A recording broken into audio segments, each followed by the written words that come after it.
Doctor Gundluri Surendra Babu రచించిన పరీక్షల్లో విజయానికి 18 సూత్రాల పుస్తకాన్ని ఆవిష్కరించారు. హైదరాబాద్ బుక్ ఫెయిర్లో పుస్తకావిష్కరణ కార్యక్రమం నిర్వహించారు. డాక్టర్ జయప్రకాష్ నారాయణ్ ఈ కార్యక్రమంలో ముఖ్య అతిథిగా పాల్గొన్నారు. చాలా చిన్న కారణాలతో పిల్లలు ఆత్మహత్యల వరకు వెళ్తున్నారని, అటువంటి వారిలో మార్పు తీసుకురావాలనే ఉద్దేశంతోనే ఈ పుస్తకాన్ని రాశారని సురేంద్రబాబు చెప్పారు. అందరికీ నమస్తే. నేను డాక్టర్ సురేంద్ర అని మాట్లాడుతున్నాను. ఈరోజు హైదరాబాద్ బుక్ ఫెయిర్లో పరీక్షల విజయానికి 18 సూత్రాలు అనే పుస్తకాన్ని ఆవిష్కరించడం జరిగింది. ఈ ఆవిష్కరణకి డాక్టర్ జయప్రకాష్ నారాయణ్ గారు, మన గురుకులాల సెక్రటరీ శ్యామ్ సారు, సామాజిక సమర్థ వేదిక నుంచి అప్పాల ప్రసాద్జీ, ప్రముఖ రచయిత పెద్దింటి అశోక్ గారు ముఖ్య అతిథులుగా వచ్చారు. ఈ పుస్తకాన్ని నేను ఒక పిల్లల వైద్యునిగా ఎందుకు రాశానంటే, ఇప్పుడు జనరేషన్లో పిల్లలు చాలా చిన్న సమస్యలకే ఆందోళనకు గురయ్యి ఎగ్జామ్స్ ఫేస్ చేయడానికి చాలా ఇబ్బంది పడుతున్నారు.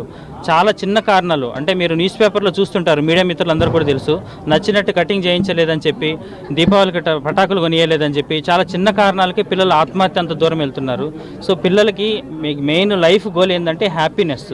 అంటే మెయిన్గా అంటే అచీవ్ చేసిన తర్వాత హ్యాపీగా ఉండడం కాదు, మార్కులు తెచ్చుకున్న తర్వాత హ్యాపీగా ఉండడం కాదు, మార్కులు తెచ్చుకునే ప్రాసెస్ ఏదైతే ఉందో సక్సెస్ అనేది కాకుండా స్ట్రాటజీ అనేది చాలా ఇంపార్టెంట్.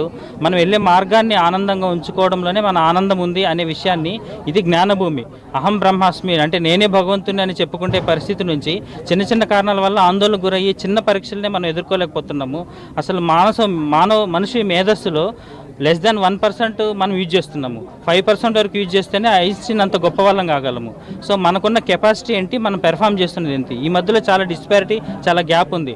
సో లోపల ఉన్న వాళ్ళ శక్తిని, విద్యార్థుల వాళ్ళ శక్తిని వెలికి తీయడం కోసం ఒక డాక్టర్గా వాళ్ళు శారీరకంగా, మానసికంగా, సామాజికంగా, ఆధ్యాత్మికంగా ఆరోగ్యంగా ఉండాలి అనే ప్రయత్నంలో భాగంగా ఈ పుస్తకాన్ని రాయడం జరిగింది. Thank you. సో ఈరోజు ఈ పుస్తకకర్త డాక్టర్ సురేంద్రబాబు గారు, అమ్మ రత్నమ్మ గారు, పెద్దలు గౌరవనీయులు పూజ్యులు అప్పాల ప్రసాద్ గారు, మా ఆత్మీయులు, నాకు మంచి మిత్రుడు, ఈరోజు తెలంగాణ సమాజం గర్వించే విధంగా రచన చేసినటువంటి మంచి మనిషి పెద్దింటి అశోక్ గారు.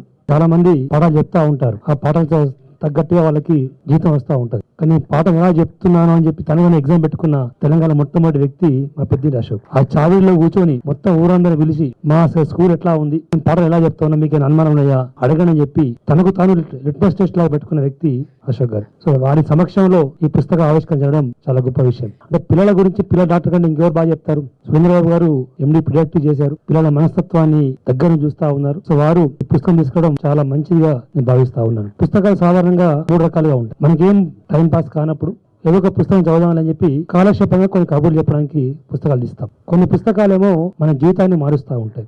కొన్ని పుస్తకాలు మన